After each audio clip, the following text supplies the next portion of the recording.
Hi, my name is Davenport. Today I'm going to be talking about structure formation in the universe, a study of interacting high-density regions. So as we know, the Big Bang is assumed to have created the universe. It started with matter that filled the universe and is almost perfectly smooth. So because of this, it took billions of years to form galaxy structures that we see today. So on the left-hand side of this figure, you can see the light, which is the start of the Big Bang, and all those tiny particles around it represented in blue and green. And as you move to the right-hand side of the figure, you can see structures being formed. In particular, in the center, you can see those finger-looking images, and those represent different galaxies. Each little dot is a different galaxy. So my presentation and goal of my project is to talk about how these dust and gas particles on the right or on the left-hand side came to be the structures that we see on the right-hand side. So a little overview of my topic. I'm going to be starting off giving an introduction to what structure formation is and the important aspects of it. Then I'm going to be going into a simplistic model that is used currently to describe the structure formation. Then I'm going to go into what our model is, how it's different from the simplistic model, and what we changed and why it's better. Then I'm going to be talking about current results and what we hope to accomplish as we continue to do this research in the future.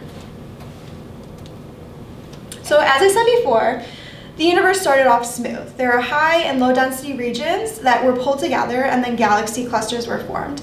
In this image, you can see the little white dots that form different superclusters, and each of those little white dots represents a single galaxy. And all these single galaxies form to form these superclusters, and right in the middle, you can see the Virgo supercluster, and that's actually where our galaxy is located. So how do we know that the universe was smooth? So cosmologists currently use the inflation model to describe how we know this, and that's just the exponential growth of the early universe. In order for us to see the universe as smooth and flat in the beginning and smooth and flat now, there had to be a period of time where the universe grew rapidly. So on the left-hand side of this figure, you can see an ant is on a balloon, and this represents before inflation. The ant seems to be on a curved surface, but after inflation, the balloon is blown up, and now the ant appears to be on an almost perfectly smooth and flat surface. And I say almost because it's not quite exactly flat. So we know that it's not exactly quite flat because there are things called perturbations. And these are disturbances in the distribution of matter that start out very small, but then they grow due to gravity and form increasingly dense and complex structures. So over here on the left-hand side, you can see those perturbations, which are just the high-density regions scattered throughout the box. And this represents almost 13.4 billion years ago. And as you go over to the right-hand side, the box all the way on the right shows that these structures were being formed together due to gravity in each step, and now we have structures that are formed. So how does this happen? Gravitational collapses are when objects contract due to its own gravitational pull. So those density perturbations that we saw on the left-hand side of the previous image are undergoing gravitational collapse and then form structures at the end of that previous image. In particular, in a specific case, this image on the first row, you can see one single dense region, and those arrows point inward, which shows how it's gravitationally collapsing within itself to form a single point. And then on the bottom row, you can see now it's expanding back out. And this is what leads to structure formation. The simplistic model takes that idea into account. It considers a small homogeneous perturbation within a homogeneous universe, and homogeneous just means that it looks the same at any given point, and that these collapse in perfect spherical symmetry. So in this figure, we just have a sphere of a certain density, and those arrows around it show how it's being gravitationally pulled to the center all at the same rate at every single spot on the sphere, hence spherical symmetry. And The simplistic model also considers that the homogeneous background is still expanding like we know the universe to do. So it also assumes that when this spherical density sphere contracts and then expands back out, is it expanding at the same rate that the background is. This model isn't actually very accurate though to describe how these perturbations collapse and then form structures, because one, it doesn't take into account the fact that there are other perturbations in high density regions that can affect the growth of one perturbation. And because of inflation, we know that due to the energy and temperature fluctuations, these actually don't collapse in perfect spherical symmetry. So for our model, we are taking this simplistic model, but now we are going to be using broken symmetry. An example of this is in this figure. This is an elliptic dense region. So you can see the arrow on the top and the bottom, and this is going to show how this region is going to collapse. It's first going to form a pancake, and then it's going to contract into a single point. And this is just one example of a way that a density region can collapse that's not symmetric, and that's what we are going to be considering within our model. In particular, we're going to be considering how two distinct spherical regions interact with each other. And this is a great way to expand on the previous simplistic model, because now not only are we considering something that's not symmetric, but now we are considering how the perturbations are interacting and changing each other, and this is much more realistic as to how structures are formed. So to begin, we are going to be studying one dense region within a gravitational field, and we know that at the spot that our region is at is going to be close enough to uniform, so we can just call it a uniform gravitational field. And this uniform gravitational field is represented in this figure. The blue dot is our spherical density region, and the gravitational field is represented by the arrows around it that can be condensed to a single point, which represents its center of mass and center of gravity. And the arrows are equally distributed around it.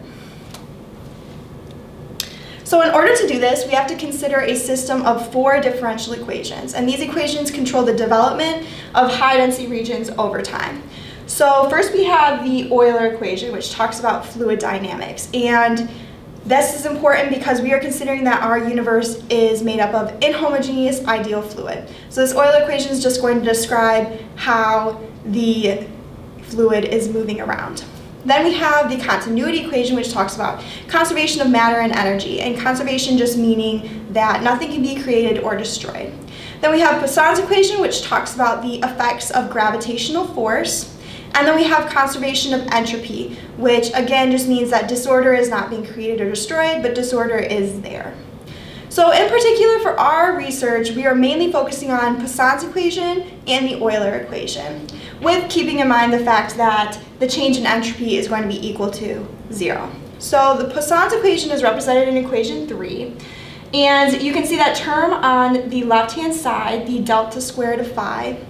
That phi is going to represent gravitational potential, which is directly related to gravitational force. And now because changing from the simplistic model where originally we just had our uniform homogeneous background putting gravitational force on our perturbation, now we also have another uniform gravitational field. So that's going to add an extra term on the left-hand side of that equation. Similarly, the Euler equation, equation number 1, has that delta phi symbol in it again. So we're just going to have another symbol in it compared to the simplistic model to represent our uniform gravitational field. So first, I just wanted to define what the matter over density equation is. It's the first equation on the board, and that equation is just going to represent how the background density and the density of our perturbation are changing, how the density of that perturbation is different from the background. So going back to those four equations, instead of just having an easy analytical solution from those equations like you get in the simplistic model, having that uniform gravitational field is going to affect the matter over density equation, and it's going to affect the way that our high density region grows. So you can see in red, all of these are the symbols and variables that are going to be changing with respect to time. But in the original differential equation used for the simplistic model, you actually can solve this differential equation and get easy solutions to describe the linear growth and decaying functions of the matter over density region. However, now that we are adding a uniform gravitational field, we have this extra term on the right-hand side, and it's going to be a complex term. So now, instead of having that easy solution, we are going to have to figure out a way to incorporate this extra term into our function to get the new growing and decaying functions. And this is what we are currently working on right now. And then as we continue to do our research, we hope to model or continue to model the small deviations from the ideal spherical case by using a linear perturbation of those hydrodynamical equations, which were the 4 equations before. And then hopefully this is going to give us insight into how these dense regions interact and give rise to cosmic structures. So going back to a picture very similar to what we saw in the beginning of the presentation. On the left-hand side, you see the high density regions, the perturbations, scattered throughout the box, and this is about 12.9 billion years ago. And then as you go over to the right-hand side, which represents today, you see that there are structures being formed, and each of those dots represents a different galaxy.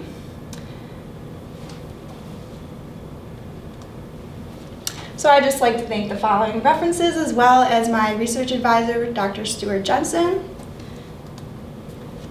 And I welcome any questions in the future. Thank you.